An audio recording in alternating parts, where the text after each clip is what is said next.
e o país voltou a crescer. Tem um número enorme de outras reformas fundamentais que foram feitas. Né? Reforma trabalhista, importantíssimo. Né? Alguém, inclusive, eu estava vendo cálculos hoje, ontem, aliás, impressionantes. Por exemplo, o que a reforma trabalhista pode, de fato, levar à diminuição do custo Brasil, número um. Segundo, diminuição, inclusive, da inércia inflacionária e, em consequência, diminuição da taxa de juros neutra da economia, que essa, sim, é fundamental, aquela que, de fato, é o que mantém o equilíbrio determinado pelo Banco Central. Então, existe um conjunto enorme de reformas, além de lei da governança de estatais, etc., etc., etc., e que, portanto, é um projeto de sucesso e a inflação caiu. A inflação de 2017 foi a mais baixa em 20 anos. Não é? A inflação medida para a cesta de consumo das pequenas de menor renda foi a mais baixa da história. E, portanto, é um projeto de grande solidez que pode, de fato, ser apresentado à população. Portanto, eu acho que tudo isso é extremamente positivo. Quer dizer, alguém que fez um trabalho que deu certo e que tem resultado para mostrar, eu acredito que é uma vantagem sobre quem apenas tem discurso. Mas em relação a esse recorte dos candidatos terem apoiado o impeachment e terem se aliado em determinado momento, o senhor acha que há uma coincidência só de números ou, de fato, há uma dificuldade de ter sido ou está vinculado ao governo, tem uma dificuldade maior no discurso para a população, pelo menos nesse momento da pré-campanha? Eu acho que é uma questão de estratégia política de cada um, de cada partido, não é? E, obviamente, de posição que ocupou. Quer dizer, note bem, eu fui ministro da Fazenda, tá certo? Então, eu tive um papel central no processo de reforma, no processo de condução da economia. É diferente de alguém que estava fora, etc., e tem outras questões, tem outros focos e outros focos de trabalho. Isso é até absolutamente normal. No final de contas, seria estranho se existisse unanimidade no país. Né? Ainda bem que existe diferentes abordagens, porque senão todos os candidatos seriam iguais. Né? Ainda bem que não. Eu acho que a diferenciação é fundamental. O fato de eu ter um histórico para mostrar uma história de sucesso, né, que eu mostrei agora, uma história de sucesso quando estive no Banco Central de 2003 a 2010, né, quando o Brasil cresceu, criou emprego, estabilizamos a economia, etc. E, portanto, eu acho que isso é vantagem e não uma desvantagem. É uma vantagem de ter, em primeiro lugar, o histórico inquestionável e depois ter resultado a mostrar. Não é só discurso, basta dizer o que foi feito. Ministro, a gente vai ter agora uma pergunta aqui do Fábio Greck, do Sindifisco, por gentileza, Fábio. Candidato, o senhor certamente sabe que até 1995 os lucros das empresas distribuídas aos seus sócios e acionistas eram tributados em 15% de imposto de renda. A partir de 1996, essa tributação passou a ser isenta. Somente o Brasil e a Estônia não taxam a distribuição de lucros. Está no radar do senhor? O senhor pretende mexer com isso? Olha, também, como as outras, uma excelente pergunta. O que nós temos que olhar é a tributação total. Isso sim eu vou olhar com muito rigor, acredito que vocês também vão fazer isso. Tá? É a distribuição do lucro em si, a tributação do lucro em si e depois a tributação do que é efetivamente distribuído. Tá? E o importante é o total, isto é, o que se tributa do resultado da empresa. E isto, sim, é aquilo que define o crescimento ou não. Porque, no fundo, em última análise, o que interessa é a distribuição do lucro. É a tributação do lucro. Se o lucro for retido na empresa ou for distribuído, tem um efeito menor aí. Mas o importante é que ele seja tributado. Por exemplo, a preocupação que existe em muitos economistas brasileiros é o contrário. Isto é, até que ponto o fato de, por exemplo, alguns países europeus e os Estados Unidos, agora recentemente, ter baixado o imposto das empresas não poderia levar investimentos para os Estados Unidos em detrimento do Brasil. Isso sim, e isso gerou, inclusive, turbulência nos mercados, preocupação, etc., aumento de risco, etc. Eu acho que não. Eu acho que a tributação, como a tributação do lucro das empresas no Brasil, realmente é um pouco acima da média desse país, como, por exemplo, da nova tributação americana, mas eu acho que está correto e vamos, sim, olhar isso com todo rigor. Isto é, na medida que seja adequado uma tributação de dividendos, desde que a tributação total seja algo que obedeça à racionalidade econômica, à criação de emprego, etc., perfeitamente, porque a justiça tributária, de fato, é fundamental, né? Então, é isso que nós temos que trabalhar nessa direção. Mas, de novo, olhar a tributação total, isso é que é importante, não um pedaço apenas. Por favor, Paulo. As universidades públicas estão sucateadas e é muito difícil resolver esse problema na situação de complicação fiscal que o senhor conhece muito bem. Eu queria saber como o senhor se propõe a resolver isso e se o senhor acha que é necessário, por exemplo, cobrar pelo ensino nas universidades estatais, federais ou estaduais, lembrando que cobrar de quem pode, evidentemente, ou de todos, enfim, como achar melhor. Lembrando que o senhor estudou gratuitamente na Escola Politécnica da Universidade de São Paulo, né? O senhor se formou engenheiro lá. Certamente. A escola pública, de fato, foi fundamental na minha vida, não só na Escola Politécnica, mas também quando eu fiz o curso médio, né? No Liceu de Goiânia, e quando também fiz mestrado na Universidade Federal do Rio de Janeiro. Então, não há dúvida de que foi uma educação de escola pública, né, que, para mim, foi fundamental, porque viabilizou, de fato, o acesso a universidades e escolas de primeira linha, né? Agora, o que eu acho importante é o seguinte: em primeiro lugar, nós temos que restabelecer a capacidade do Estado de investir.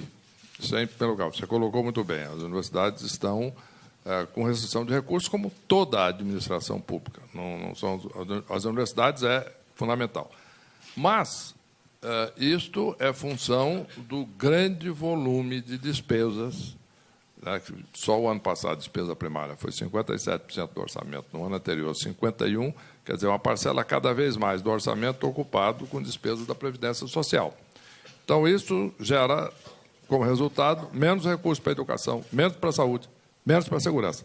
Por quê? Porque cada vez mais uma parcela do orçamento começa a ser usada com despesas obrigatórias, seja da Previdência Social, seja de abono salarial, seja de tudo isso. Portanto, uma coisa fundamental é exatamente endereçar essa questão de despesas obrigatórias para gerar recursos para a União. Segundo, é muito importante se dizer que a questão do Brasil de ensino não é só a universidade. A questão mais importante até no ensino básico, fundamental. 67% dos alunos do ensino básico estão nos municípios, tá certo? E a questão aí dos municípios é a arrecadação, que esses anos de recessão simplesmente criaram uma situação de penúria nos municípios e, evidentemente, na educação básica. Então, a primeira coisa a fazer, nesse aspecto, é, em primeiro lugar, uma administração econômica que, de fato, garanta taxas elevadas de crescimento, em consequência de aumento de arrecadação, e aí nós vamos ter aumento da arrecadação dos municípios, permitindo investimento na educação básica e com, evidentemente, orientação técnica, uma política agressiva e forte do governo federal de qualificação, de treinamento, mas de apoio aos municípios. Segundo, e na universidade deve cobrar? Na universidade, o senhor acha que deve cobrar para ter mais recursos? Olha, isso é um debate interessante, porque nós vamos ter aí que teríamos que fazer isso, de fato, de fazer uma seleção muito forte de rendimento, de capacidade de pagamento dos alunos, etc. Porque hoje nós já temos o sistema do FIES, não é? Que financia exatamente aqueles alunos nas escolas privadas, aqueles alunos que não têm condições de pagar. Mas nós encontramos uma situação complicada no FIES, porque esta seleção é dificílima e tem encontramos muita coisa errada no FIES. Por quê? Porque exatamente é muito difícil você selecionar exatamente quem tem e quem não tem condições de pagar. Agora, o FIES é fundamental, não tem dúvida. inclusive para expandir a educação exatamente para quem não tem condições econômicas de pagar as escolas e não pode ser só a educação pública. Mas eu insisto, primeiro nós temos que ver a questão... Vamos por partes. Vamos por partes, como já dizia um cidadão famoso. Então é o seguinte...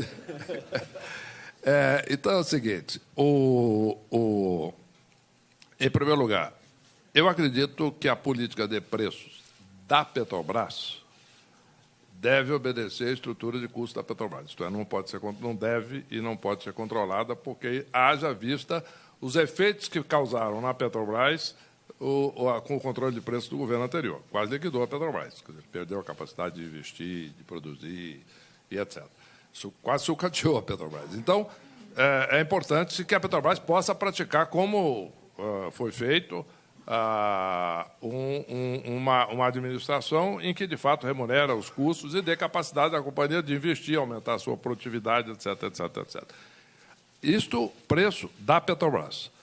Outra coisa é o preço na bomba, que aí tem a parcela de impostos. Muito bem. Eu tenho uma proposta que eu desenvolvi recentemente e que certamente eleito vamos aplicar, que é uma criação de um fundo de estabilização de preços do combustível na bomba, que é um fundo de conceito similar aos fundos soberanos, por exemplo, do Chile, por causa do cobre, dos países do Golfo, por causa do petróleo, funcionando ao contrário. Isso é lá, é o contrário. Quer dizer, sobe o preço do petróleo, eles ganham mais. Ou sobe o preço do cobre, eles ganham mais. Então, eles capitalizam o fundo. Quando o preço cai, eles usam o fundo para compensar a queda de arrecadação. Isso no petróleo, no cobre. Aqui funcionaria um sistema inverso, isto é, mas também o mesmo conceito, exatamente. Isto é, quando o preço do petróleo cai, e cai, como já disse uma famosa revista inglesa, em outro momento em que o petróleo estava subindo, o preço do petróleo não vai subir até o céu e lá ficar, né? Isso depende, porque aí os países da OPEP, num certo momento, liberam a produção, etc., e vai por aí. Então, aumenta os investimentos de gás de xisto nos Estados Unidos, é uma questão de tempo, é ciclo normal. Então, o que acontece? Quando o preço do petróleo cai, então é um momento em que se aumentam os impostos automaticamente, mediante fórmulas calculadas, em que esse recurso não iria para o Orçamento Geral da União para ser gasto. Ele iria para um fundo de estabilização. No momento em que o preço do petróleo subisse, esse fundo seria usado para compensar a queda dos impostos, que também seria automático. Então, esse fundo seria usado para compensar o orçamento da União, para manter a estabilidade do orçamento da União. Não ficar esse drama de subir e descer, dependendo do ajuste de impostos conforme o preço do petróleo. Portanto, isso estabeleceria um procedimento automático que estabilizaria o preço na bomba e a Petrobras faria a sua política normal de preço, etc. A Petrobras, agora, partindo na segunda parte da sua pergunta, a Petrobras já tem um grande número de acionistas minoritários, tá certo? Que são privados, que estão na Bolsa. Então, é muito importante caracterizar que esta é uma das razões pelas quais é necessária uma política profissional de administração da Petrobras, de gerência, etc., e de governança. Eu acredito que uma proposta poderia se evoluir, aumentar a participação privada na Petrobras, não, note bem, não vender a Petrobras para privatizar, no sentido clássico que foi da pergunta, e muitos fazem essa proposta, vamos privatizar a Petrobras. É bonito, né? Aí nós vamos criar um monopólio privado, certo? Isso é perigoso. Isso é muito ruim. Monopólio privado, não. Mercado competitivo é outra história. Mercado privado competitivo, perfeitamente. O livre mercado está muito bem. Agora, monopólio privado é outra conversa. Isso aqui não é. Então, o que acontece? Nós precisamos criar aí um cuidado para não criar monopólio privado. Então, eu acho que uma participação do setor privado, aumentando a participação de ações detidas pelo público na Petrobras, criação de mecanismos de governança como os propostos para a Eletrobras, por exemplo, é muito importante. Seria uma pulverização do capital da Petrobras. Pulverização do capital, e exatamente. o governo perderia o controle. Você teria um grupo de controle. Isso aí é uma coisa que pode evoluir com o tempo na medida que seja assegurada uma administração profissional. E aí temos uma participação da União. Agora, não necessariamente no controle no sentido político, Entendi. porque aí deve ser garantido cada vez mais uma administração profissional da Petrobras, dando resultado para a empresa. Entendi. E também uma outra coisa, aumentar também gradualmente a competição no setor, porque o problema é a prática monopolista, que permite você distorcer preço de um lado ou de outro. Entendi. Tá certo? Então você aumenta a competição, vai aumentando a participação e você vai fazendo aí sim uma política de profissionalização gradual. Entendi. E só para complementar aqui, privatização dos bancos públicos. Banco do Brasil e Caixa, o senhor é a favor? É favorável? Eu acredito que o mesmo conceito deve ser aplicado, que é uma coisa gradual. O Banco do Brasil também tem acionistas minoritários na Bolsa, já busca e tem que atender os resultados, porque senão o preço das ações do Banco do Brasil despenca, tá certo? Então, muito importante, o Banco do Brasil já tem uma administração nessa linha. A Caixa Econômica está sendo preparada para isso, com os novo estatuto e etc. Eu acho que, com o tempo, nós podemos até pensar, sim, em abrir o capital da Caixa, começar a vender participação privada. Agora, certamente, o que não é solução de curto prazo é vender, por exemplo, o Banco do Brasil para um outro grande banco nacional. Espera aí. Aí não, aí vai criar oligopólio, tá certo? O que nós precisamos é devagar, sim, e fazer o que foi feito no Chile, por exemplo, em alguns casos. Você vai aumentando de novo a pulverização do capital, a profissionalização. Tudo tem que ser feito com responsabilidade e tendo em vista o interesse público, que no caso de banco é serviço eficiente, taxa de juros competitiva e evitar oligopólio.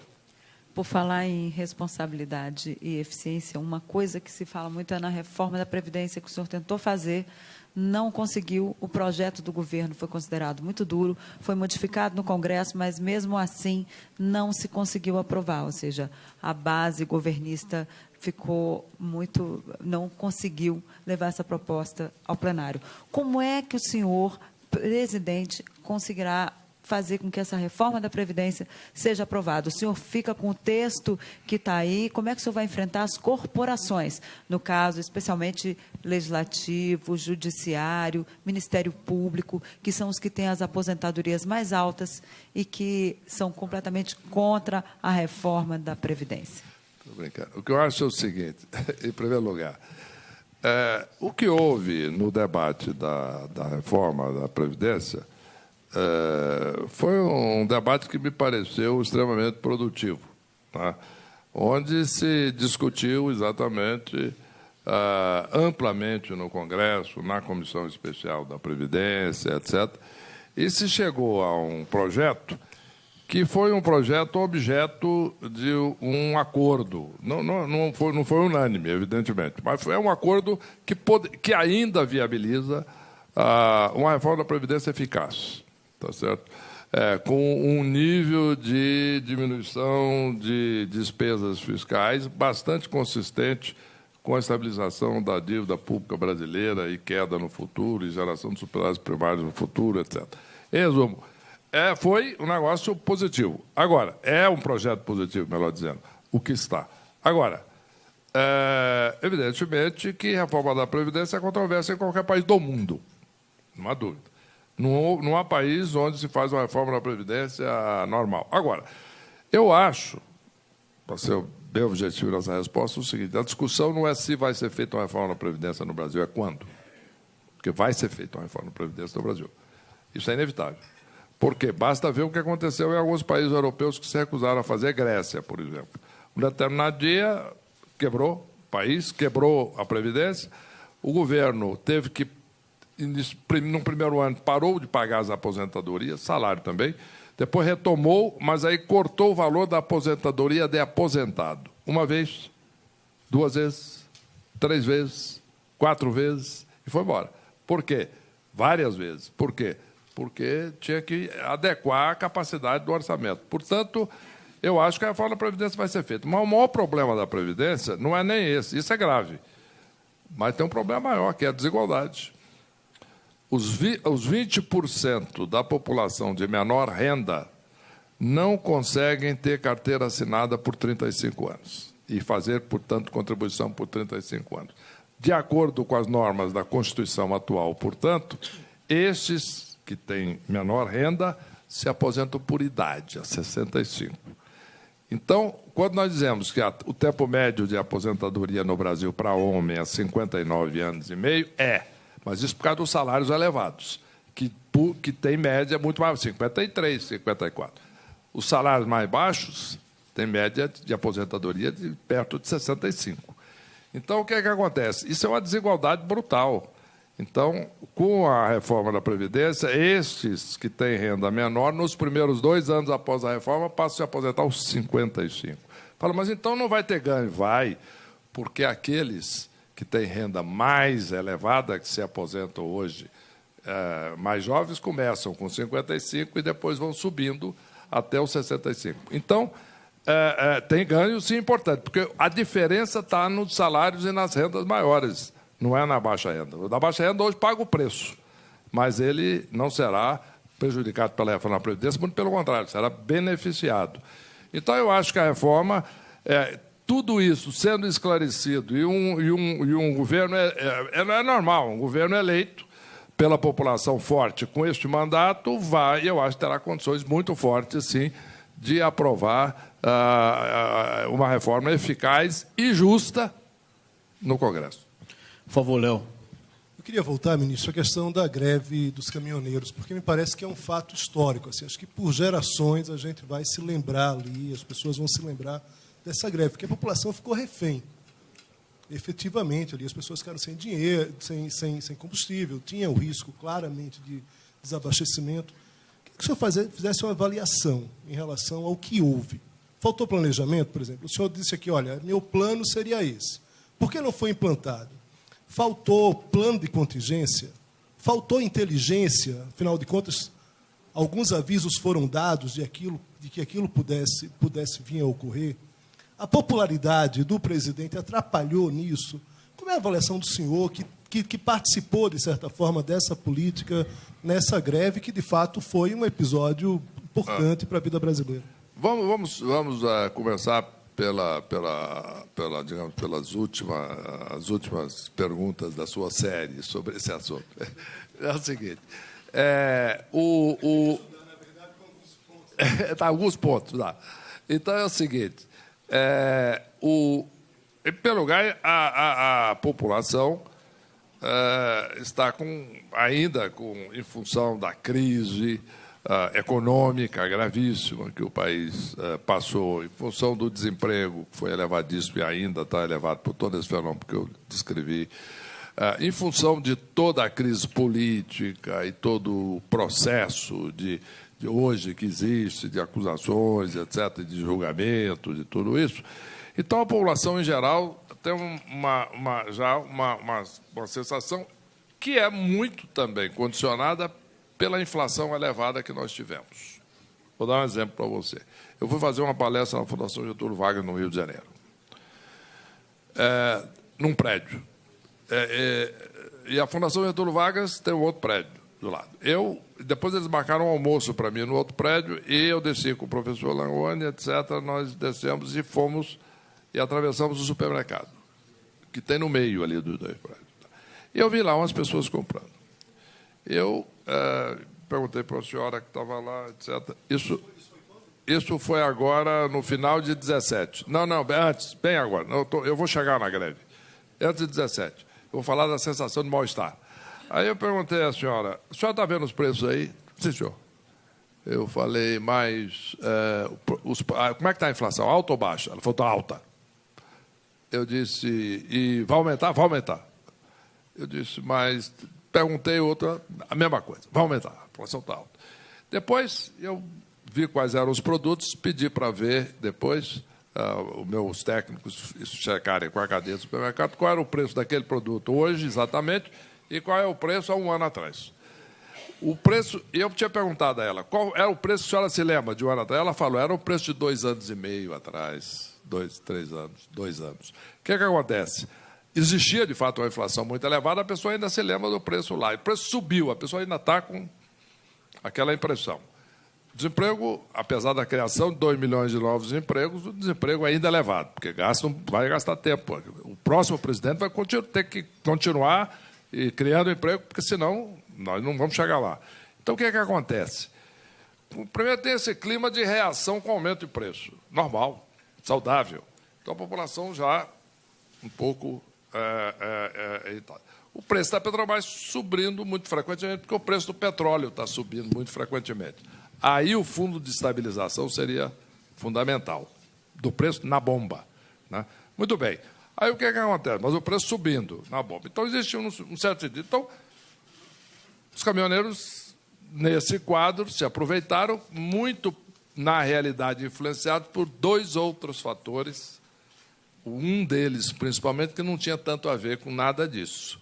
O fato de que, pelos programas de financiamento de caminhões do governo anterior, sabe disso, da Dilma PSI, lá do BNDES, passou a existir um excesso enorme de oferta de caminhões no Brasil. Nós temos não sei quantos milhares de caminhões acima da nossa demanda. E isso começa a canibalizar, é normal, o preço do frete. Os caminhoneiros já irritados com esse negócio, né? Que não tem nada a ver com o preço que vai. Então, aproveitaram tudo isso e fizeram essa greve, que rapidamente se transformou, não numa greve, mas num lockout. Isto é, um bloqueio de empresas transportadoras, que é ilegal, não pode ter lockout. Está certo que é greve de empresa, isso não pode, mas aconteceu. Então, nós tivemos a sensação da população... Não, pois é, a população, no começo, impressão que eu tenho, você pode me corrigir, porque nós não temos pesquisa sobre isso, mas a impressão que eu tive, conversando, perguntando, conversando com seus colegas, jornalistas do país inteiro, etc., conversando com as pessoas, é que, num primeiro momento, a população, inclusive, ficou simpática aos caminhoneiros. No segundo momento, não, é óbvio. Aí começou a faltar alimento, começou a passar horas na fila, e aí começou a ficar dramático. E aí a população começou... Então, tinha que resolver o problema, como foi resolvido de uma forma ou de outra. Resumo de tudo isso. Eu acho que, em primeiro lugar, eu acho que o Fundo de Estabilização é fundamental. Segundo, a lição de uma categoria profissional que fez lockout, no final começou com a greve, depois virou lockout, é muito séria. E isso, de fato, tem que ser prevenido. E agora, eu acho, é uma coisa que tem que ser tomada atitude de, em última análise, implantar a lei e a ordem. Empresa não pode fazer bloqueio. Trabalhador, sim, fazer greve e tal, direito da constitucional. Mas empresa, não. Então, é isso que tem que bloquear. E a questão do preço para a população ser resolvido mediante o Fundo de Estabilização. Por favor, Fábio, do Sindifisco, vai fazer mais uma pergunta para o senhor ministro. Candidato, vamos voltar à reforma da Previdência? É o seguinte, a proposta de reforma da Previdência do governo do qual o senhor participou até pouco tempo atrás implodiu porque, entre outras coisas, no bojo demonizava os servidores públicos para tentar conquistar a adesão do restante da sociedade. Essa tática, pelo que parece, não funcionou. Na sua proposta de reforma da Previdência, o senhor pretende dar qual tratamento ao funcionalismo público federal? Em primeiro lugar, eu gostaria que eu entendo perfeitamente a posição do servidor público de não ser totalmente favorável à reforma da Previdência. Eu trabalhei muitos anos no Banco Central, eu trabalhei muitos anos, não muitos anos, mas 2 anos na Fazenda, e tenho grandes amigos e colegas servidores. Aliás, meu pai era servidor público durante 36 anos. Então, eu tive também parentes e amigos que são servidores públicos. Então, eu entendo perfeitamente que a pessoa que tem direito de... Eu recebi um e-mail de um servidor recentemente, e ele me mandou... Recentemente não, tem vários meses já, enquanto a reforma estava em discussão, metade do ano passado, e que ele me dizia o seguinte: olha aí, eu comecei a trabalhar cedo, né? Eu fiz um concurso, entrou, etc., com 18 anos de idade, etc., e estou contribuindo, portanto, nesse período todo, etc. Eu sempre fiz planos para me aposentar aos 53. E agora o senhor está querendo que eu me aposente aos 65, coisa que vale. Não é exatamente assim, mas é assim que ele entendeu. E por que o senhor quer me obrigar a trabalhar mais? Né? Eu não gosto de trabalhar, dizia ele. E eu prefiro me aposentar e gozar a vida. Eu respondi a ele perfeitamente, eu entendo. Por mim, você podia se aposentar aos 40. Agora, o problema é o seguinte: alguém tem que pagar a sua aposentadoria. E esse alguém é o povo brasileiro que está tendo dificuldade. Em relação aos servidores públicos, eu acho que a proposta tem que ser uma proposta baseada no fundo, no FUNPRESP, que é o que está lá, né, onde o servidor faz a contribuição compatível com o seu salário e que seja, como em qualquer país do mundo, um fundo autofinanciável. Certo? Que tenha recursos para pagar a aposentadoria integral do funcionário, mas que não seja paga pelo trabalhador que ganha o salário mínimo, que está ajudando, através das suas contribuições, pagar o salário, uma aposentadoria elevada do servidor. Eu não sou nada contra o servidor que se aposente com um salário integral, desde que ele ou ela tenha feito as contribuições para financiar isso. Eu acho, aliás, saudável alguém fazer poupança a vida inteira, inclusive através do FUNPRESP, por exemplo, que é um bom conceito. Eu, inclusive, discuti com autoridades de diversos países. Tem vários países que têm isso, inclusive, para toda a sociedade. Países menores é mais fácil gerenciar isso. Não é só para o servidor público, esse conceito, e que as pessoas contribuem de acordo, sim, com o seu salário profissional, e o fundo tem, sim, condições de pagar depois a aposentadoria integral de todo mundo. Mas eu acho que esse problema resolve a preocupação dos servidores. Por favor, Paulo. Todo governo diz que a saúde é uma prioridade. Porém, logo que começa o ano, tem um contingenciamento dos gastos e a saúde é a que é mais prejudicada. Eu sei que quando aprovar a reforma da Previdência, como o senhor disse, tudo vai ser resolvido. Só que isso vai demorar um pouquinho. Quer dizer, se o senhor for eleito em 2019, o senhor vai se deparar com esse problema, tem que cumprir regra de ouro, tal, aquelas coisas todas. E aí, vai ter um contingenciamento da saúde de novo? Não. Em primeiro lugar, eu gostaria de dizer o seguinte: não há um contingenciamento da saúde. E há aí uma confusão importante. Quando se estabeleceu o teto de gastos, estabeleceu-se o teto de gastos gerais, para todos os gastos. Para a saúde, não se estabeleceu um teto, estabeleceu-se um piso, é o contrário. É um valor mínimo, corrigido pela inflação, etc., de acordo com o teto. O critério de correção mesmo do teto, mas tem um mínimo. Só um esclarecimento, eu não estou falando do limite dessa PEC que foi aprovada. Estou falando do contingenciamento que acaba tendo todos os anos em função do orçamento. Não, mas o mínimo condicional tem que ser obedecido pela Constituição. Essa aí não pode ser contingenciada. O mínimo condicional, o contingenciamento existe no geral, mas não pode afetar o mínimo condicional. Então, que é o gasto total da saúde.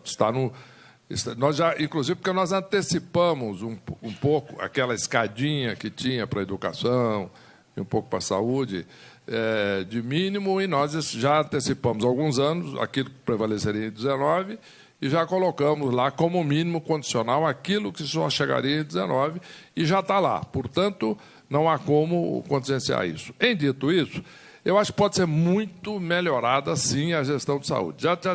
A informatização já foi feita, em boa medida, em cerca aí de uns 30% a 40% das unidades, mas aí nós temos que prosseguir isso, informatizar todas as unidades, porque essa questão de hospitais, por exemplo, tem uma questão muito grande de escala, hospitais muito pequenos, não têm muita capacidade de atendimento, acesso à tecnologia, etc. Então, nós temos que colocar tudo em rede, tá certo? Informatizada, de maneira que ele possa usar recursos de dados, de exames, de tecnologia de hospitais maiores, e, portanto, a informatização aí é fundamental para modernizar o sistema de saúde. E, de novo, é questão de treinamento, de recursos de orientação e também do sistema de saúde dos estados e do município, não só o federal, que é o mais importante, mas também. Em resumo, eu acho que nós temos que informatizar, temos que melhorar os procedimentos e, em última análise, o que eu digo também é o seguinte, quer dizer, dentro deste quadro é muito importante também a prevenção. Quer dizer, isso é uma coisa que não se discute muito no Brasil. O problema da prevenção. Quer dizer, não é a prevenção de esperar o sujeito ficar doente, a senhora ficar doente, e aí vamos tratar do que for. Não. O problema de prevenção é fundamental. Que prevenção? Em larga escala. Isso, não, é muito mais sério do que parece isso. Nós estamos falando de esgoto, obras e saneamento, em geral, que é negligenciado no Brasil, é fundamental, isso é fundamental para a saúde, para evitar, de fato, as pessoas ficarem doentes, propagação de doenças, a questão da água tratada, né? Eu analisei algumas situações em alguns estados aí preocupantes, tá certo? Onde não houve, os estados não fizeram, isso é no âmbito municipal e estadual, não fizeram os investimentos adequados. E tudo isso levou a um tratamento cada vez mais deficiente da água, porque a água começa a passar mais rápido que o tecnicamente recomendável, e tudo isso começou a deteriorar a qualidade da água. Então, isso tudo é fundamental, além de vacina, etc., que são coisas mais específicas. Então, acho que tem todo um processo de saneamento, seja de água, seja de esgoto, seja de prevenção, seja de educação, e a educação, falando agora também da educação, período integral para as crianças, com boa alimentação, etc., etc., que previne também doenças, tá certo? Não só educa a criança e prepara ela para o futuro, mas previne doença também, providenciando, através do período integral, boa educação, não só boa educação, mas também boa alimentação, etc., etc., etc., e prevenção. Então, em resumo, existe um conjunto de ações integradas, onde, com a informatização do sistema, com o reforço do sistema único e universal, etc., e com o crescimento econômico, o aumento do emprego, o aumento da renda das famílias, tudo junto, com o aumento da arrecadação também dos estados e dos municípios, dando condições a tratar melhor da água, do esgoto, e com a orientação técnica do governo federal, e verbas específicas alocadas para isso, eu acho que o efeito pode ser gigantesco e muito consistente com o que foi feito com sucesso em outros países. Eu analisei, por exemplo, situações de alguns países da Ásia, que é impressionante a melhora.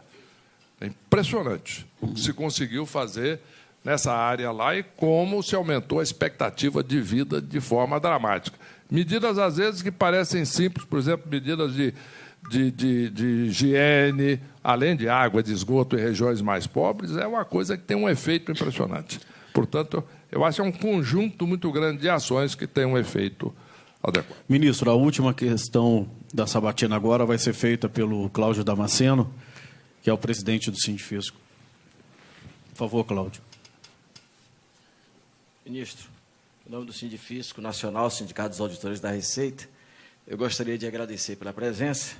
Infelizmente, durante o período que o senhor esteve à frente do Ministério, nós não tivemos a oportunidade de conversar, mas é bom que o senhor esteja aqui agora, porque um dos assuntos que certamente nós iríamos conversar, ministro, é sobre um estudo que o Sindifisco já faz há vários anos e que mostra que nós temos graves deficiências no nosso sistema tributário nacional atualmente.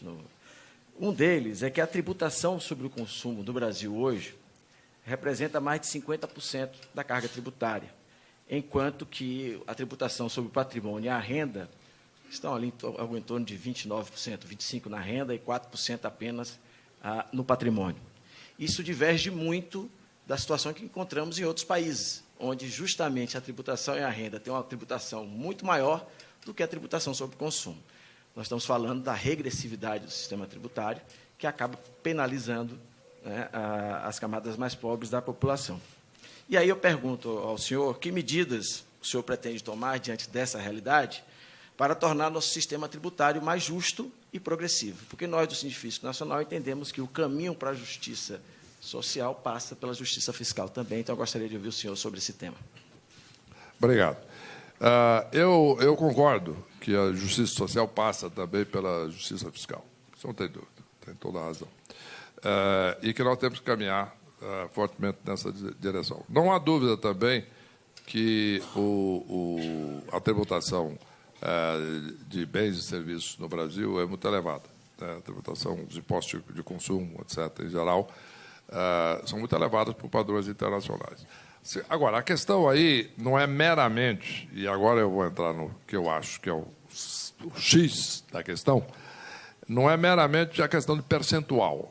Esse é o percentual aqui, esse é o percentual aqui. Tá, isso é real. Mas tem uma outra questão. É a carga tributária total. Este é que é o problema fundamental no Brasil. A carga tributária total no Brasil é a maior dos emergentes. Tá certo? É o maior da América Latina, o maior dos emergentes, etc. E é este aí que começam as grandes distorções. Né? Por quê? Porque tem que se tributar qualquer coisa, né, em última análise, para poder arrecadar o que se arrecada no Brasil.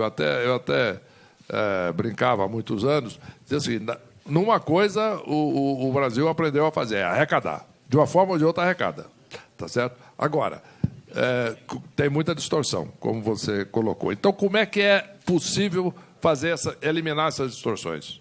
Em primeiro lugar, é importante dizer que, apesar da arrecadação tributária bruta brasileira ser a maior dos emergentes, etc., nós tivemos, como já foi mencionado, um déficit fiscal, e aí eu vou voltar à sua primeira pergunta, Vicente, para terminar, nós tivemos um déficit fiscal ano passado de 124 bilhões de reais, apesar de toda essa arrecadação. Tá? E tivemos, temos esse ano a meta fiscal de 159 bilhões de reais de déficit. Então, o que acontece? Então, a solução é óbvia. Nós temos que diminuir as despesas, tá certo? Públicas. Diminuindo as despesas públicas, nós começaremos a ter espaço para diminuir as tributações indiretas todas e, eventualmente, podendo, sim, aumentar um pouco as diretas, os impostos sobre renda, etc. Agora, é muito importante que, em primeiro lugar, diminua-se as despesas para que se possa fazer uma reforma tributária racional. Isso é muito importante, porque com esse nível de despesa fica muito complicado. Segundo, é necessário fazer uma reforma tributária com acordo de estados e municípios, porque esse é um outro problema. Porque quando nós falamos de tirar a renda, por exemplo, diminuir ICMS para aumentar o imposto de renda, por exemplo, o imposto de renda é federal, o outro é estadual. Bom, o Estado não passa nada. Não, legítimo, o Estado vai bloquear os representantes dos Estados vão bloquear qualquer coisa no Congresso. Normal, tá certo? Então, nós temos que fazer uma reforma tributária abrangente, mas que permita, de fato, uma diminuição da carga tributária, a partir daí as despesas, portanto, menores, que viabilizem isso, e, a partir daí, uma reforma tributária abrangente que possa racionalizar o sistema como um todo e estabelecer, sim, uma maior justiça tributária com essa diminuição dos impostos regressivos. Porque esse é o problema que você apontou fundamental. Os impostos regressivos no Brasil são altos e enormes. Isso são, de fato, percentualmente os maiores do mundo. Isso, sim, nós temos que diminuir. Então, voltando ao seu ponto aí, para terminar, Vicente, eu diria... O senhor tem 2 minutos, inclusive, de considerações finais. Perfeito. Então, vamos lá. Eu queria só dizer sobre isso. Em primeiro lugar, as despesas discricionárias do ano passado do governo federal foram, descontada a inflação, voltaram ao nível aí de 2010 e 2009. Uhum. Portanto, o controle fiscal foi muito bem sucedido. Uhum. E é um sucesso. Agora, onde é que está a questão? É a reforma da Previdência, que isso aí não é um projeto do Ministério. Uhum. Isso é um projeto do país. Sim. E, portanto, para que as despesas totais caiam e possa-se ter superávites primários no Brasil, no futuro, nos próximos anos, tem que se fazer a reforma da Previdência. Ponto. Então, é uma questão constitucional, é uma questão congressual e etc., e de um debate nacional. Em dito isso, como eu disse, eu acho que a política econômica foi extremamente bem sucedida. Nós tiramos o país da maior recessão da história e o país está crescendo. Cresceu com o final do ano passado sobre o começo do ano mais de 2%, saindo de uma recessão brutal, em que em maio de 2016, quando assumimos, nos 12 meses anteriores, tinha caído quase 5%. Né? Então, brutal. E essa recuperação também foi impressionante. As perspectivas, a trajetória, o ritmo de crescimento para 2018 entrou forte. Agora, evidentemente, incertezas eleitorais, etc., propostas de alguns candidatos geram incerteza, isso gera a economia, de fato, a ter um certo arrefecimento, que é absolutamente previsível.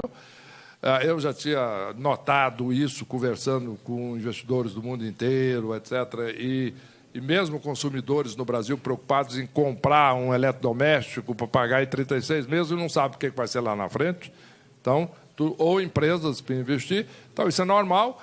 Mas, de novo, eu acho que tudo isso tenderá a ser resolvido e vai ser resolvido com as eleições, com os resultados das eleições, quando nós temos bastante segurança que teremos condições de vencer as eleições e aí sim implantar essas políticas que vão assegurar uma taxa de crescimento dos próximos anos, não de 2,5% ou 2% ou 3%, mas eu acho que o Brasil pode crescer sim até 4% ao ano, em média, nos próximos anos, com políticas racionais, com criação de emprego, com renda e com manutenção de inflação baixa, como já conseguimos.